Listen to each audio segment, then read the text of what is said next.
What's going on, Fin fans? It is your boy Dillon, and I am back with you today to do my Dolphins versus Bears preview. But before I get into that, before I get into all the statistics and blah blah blah blah blah, and what to look out for and so on and so forth, I wanted to note a couple quick things. There were some roster moves done. We cut Sam Young because apparently, well, we all know he didn't do very well at all, and he was a big part of the problem last week when we lost to the Bengals. So we cut Sam Young. That means Zach Stirrup is going to, and I guess he must not have had a good enough week of practice, so they're just like, fuck it. Anyway, so Zach Stirrup is going to be the swing tackle for Laramie Tunsil and Juwan James. Tunsil is going to be back, which is going to be huge. And that's going to be obviously one of the key points to this game, is whether or not our offensive line will be able to hold up against their defensive line. I'll get into that in a second, though. And then we've also upgraded Jemias Pittman, defensive tackle from the practice squad. So he is now on the active 53. So he'll be taking the spot, the roster spot of Sam Young. Anyway, so that's that. Go ahead and start getting into the stats. The Bears were on bye on their bye week last week. So they're I'm not gonna have stats from their game because they didn't have a game. I could have done the previous game that they played, but I figured I'd just stick with their league standings and whatever, and just go from there. Anyway, so points per game. We'll start with the league standings so far. So points per game, we are at 19.8. That's 27th in the league. They are currently at 27.8 points per game, which is 7th in the league. Let's see, yards per game, we are at 288.2, which is 30th. They're at 341, which is 25th. Passing yards, we have 192.2, which is 28th. They have 219.5, which is 24th. Rushing yards, we have 96. We're at 96, which is 22nd, and they're at 121.5, which is 9th.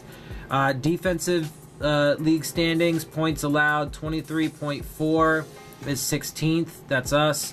They have 16.2. They're second in the league. Yards allowed, 382.6 for us. That's 22nd. They're at 294.5. That is second in the league. Passing yards allowed, 273.6. That's 21st. That's us. And they are at 230.5. That's 8th. Rush yards allowed, we're giving up 109. That's 20th. And they're giving up just 64, which is first. So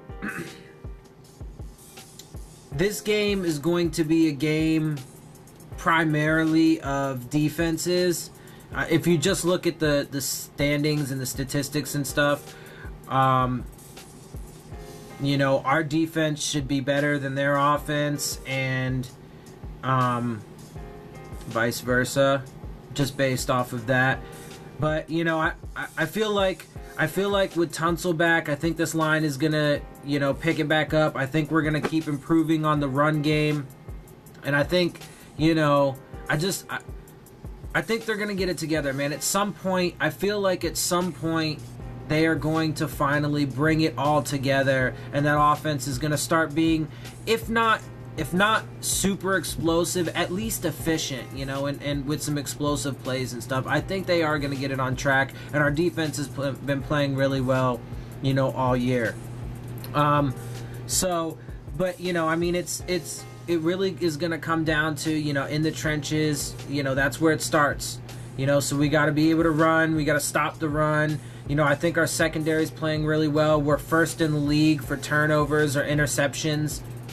So I think, and our defense is getting healthier. So is our offense overall. So I just feel like, by the way, Ryan Tannehill was listed as questionable for this game. There was a bunch of headlines and tweets and stuff about it, but I'm pretty sure he's going to play. I wouldn't imagine he doesn't. Anyway, so they were probably just easy on him too in practice and stuff. Anyway, so real quick, like I said, the Bears were on bye last week, but for our last game, our total yards, we had 297, 169 passing yards, 128 rushing yards with a 5 yards per play average. We lost 1 fumble, lost 2 interceptions, 30% on third downs with a 29 minutes and 25 seconds time of possession and 9 penalties. So, and obviously the penalties have to go way down. That's hurt us a lot. I agree that, there's definitely ones that we need to clean up. Sam Young was a big problem for us in the last game. That's where, a few of those penalties came in, was towards the end of the game, with that line being shuffled the way it was. And he's not here anymore. Tunsil's going to be back in, so hopefully that, like I said, that'll help stabilize and stuff. But there have been, I don't know. I hate to keep saying it, and there's really nothing we can do. But some of the bad calls, have been hurting us, and that's why it's just like that part of it's just really frustrating. 1, because I hate repeating it and talking about it. 2, because I don't want it to sound like it's all conspiratorial. But it does. The Patriots don't get called for bad plays. In fact, they're the one of the teams that gets helped by bad calls. So, you can take that for what you will, but it's frustrating because, every time we do good stuff, every time, we stop somebody on third down, give them some bullshit call. And like I said, I said it in one of my, previous videos. I made a video about it. I've said it in a couple previous videos. I've talked to some of you guys about it. It comes down to 2 things for me. 1, when you look at it, is it a verifiable, penalty? Is it a verifiable penalty? Is it clear? Can you see it? And even the wishy-washy ones, with those ones, I always say, no matter who it's called on, be like, that's really ticky-tack, that's wishy-wash, just don't call it. Anyway, so, is it verifiable, and, when does it happen, right? Because it always seems for us that it's always at big times. It's always when we stop them on third down, or when we're trying to get a drive going to do something, they just keep setting us behind the chains, even though oftentimes there's no visible penalty. But anyway, so enough of that. The penalties, one way or another, obviously have to come down.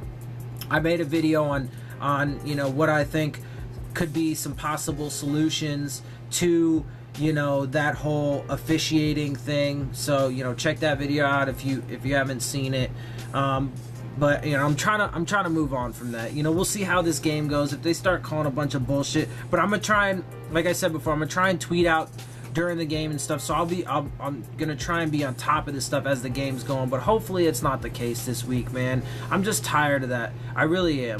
I just want them to be able to play, because here's the thing. At the end of the day, this is what it comes down to. I just want them to be able to play football, both teams, and let the better team win.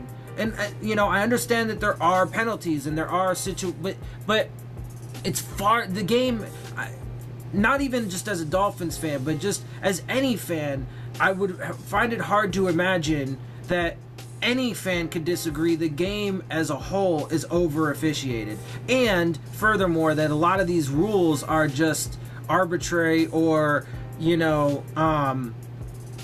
convoluted, very unclear, so on and so forth. Anyway, moving on. So for Ryan Tannehill last game, he was 20 of 35, 57.1% passing, completion percentage, 185 yards, 1 touchdown, 2 interceptions, a 57.4 passer rating. For the season, he's at 65.9% completion percentage, 972 yards, 8 touchdowns, 5 interceptions, 92.9 passer rating.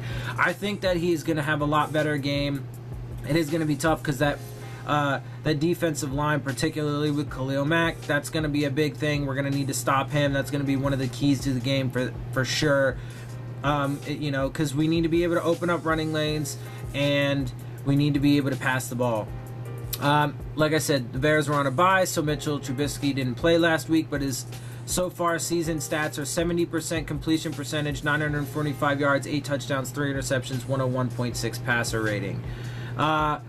So for us, our rushing leaders last week were Frank Gore with 12 for 63 yards, 5.3 average. Kenyon Drake with 6 for 46 yards, 7.7 average. Ryan Tannehill ran for 3 attempts, 17 yards, 5.7 average.